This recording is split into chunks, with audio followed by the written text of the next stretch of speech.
I'm Sheridan Click, and I'm here to talk about Chapter 9 of our COM101 book.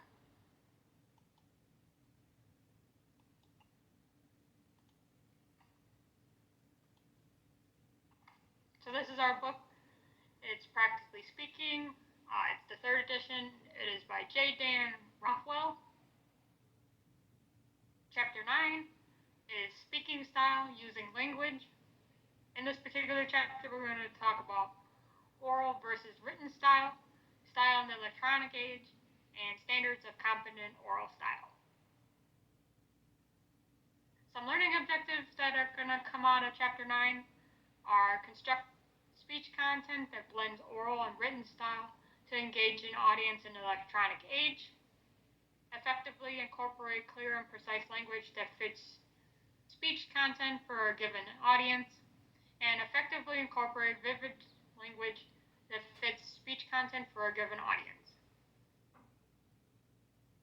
Oral versus written style. There's 3 main differences. Oral style uses simpler sentences.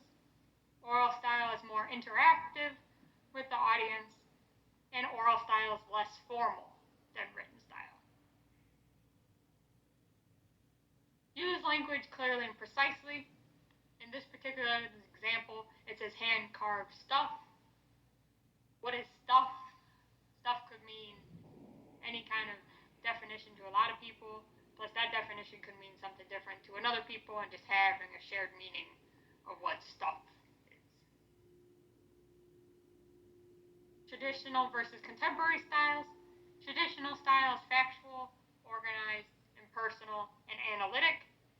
Contemporary style, this goes a little bit more with electronic age, which is more narrative and vivid. Standards of competent oral style.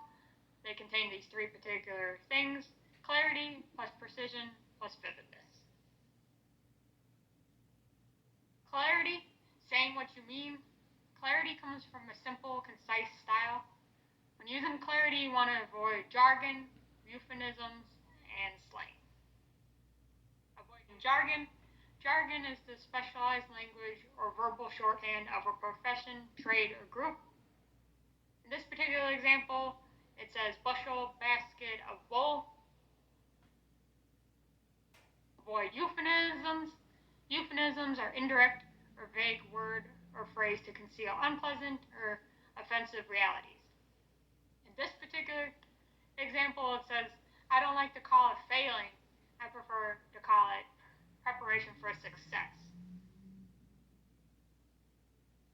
And in this example, to avoid a euphemism, it says collateral damage of war. Use slang sparingly. Slang is highly informal speech that can be employed only if you are confident that listeners will understand and identify with such casual speech. Just something to think about are what examples of slang would you be able to use in your speech in this class, but not in other contexts.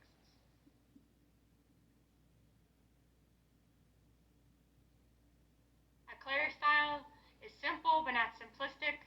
So in this particular example, a little bit of different ways to go about your speech. Abraham Lincoln, where he practiced a lot and used, more simple practices, and then President Trump, he didn't really practice his speeches that much, and then he used a lot of slang or jargon, and he was really just winging it. In previous chapters, we learned that winging it is not always the best way to go about your speech. Precision, picking amped words. Choose your words carefully and know their exact meaning. Eliminate sexist language, and then use concrete reference to help with vague words. In this example, it says, a nurse must care deeply about her patients. She must show compassion to those in her care. It's just using a little bit of sexist language, because nurse could be a male. Vividness, painting a picture. Make your speech more vivid by using these particular terms: metaphors and similes, alliteration, repetition, and antithesis.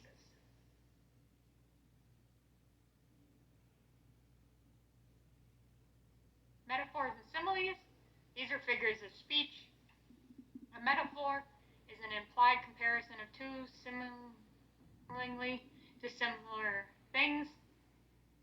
A mixed metaphor is the use of two or more vastly different metaphors in a single expression. And a simile is an explicit comparison of two seemingly dissimilar things using the words like or as.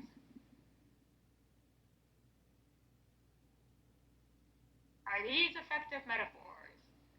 Let us not seek to satisfy our thirst for freedom by drinking from the cup of bitterness and hatred. That's from Martin Luther King's I Have a Dream speech, 1963. And then the next example, my father told me, don't walk around here thinking you hit a triple when you were born on third base. You drink from a well you did not dig. There is still work to be done. Don't sit back and think democracy is a spectacular sport. This is from Newark Mayor Cory Booker in 2013, a commemoration of King's 1963 speech.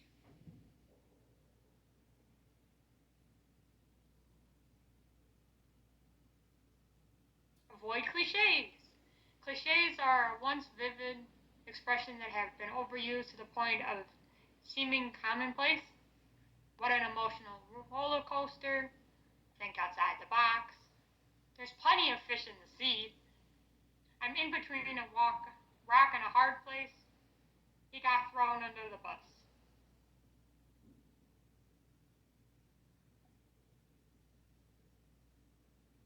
Alliteration, several of the same sounds. Alliteration is the repetition of the same sound, usually a consonant sound starting each word. Think of some examples of ways you can use to incorporate alliteration into your own speech.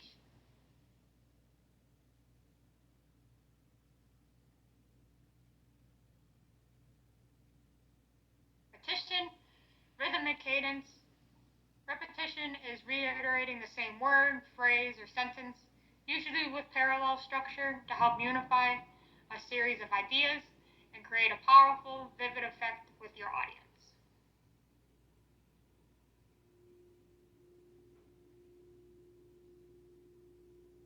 Antithesis, which is using opposites. Antithesis is a sentence composed of two parts with parallel structure, but opposite meanings to create an impact. In this particular example, it says, I'm no longer accepting the things I cannot change. I am changing the things I cannot accept.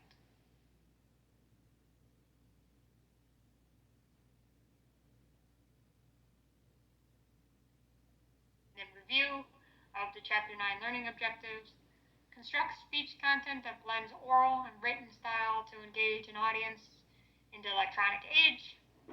Effectively incorporate clear and precise language that fits speech content for a given audience, and effectively incorporate vivid language that fits each speech content for a given audience.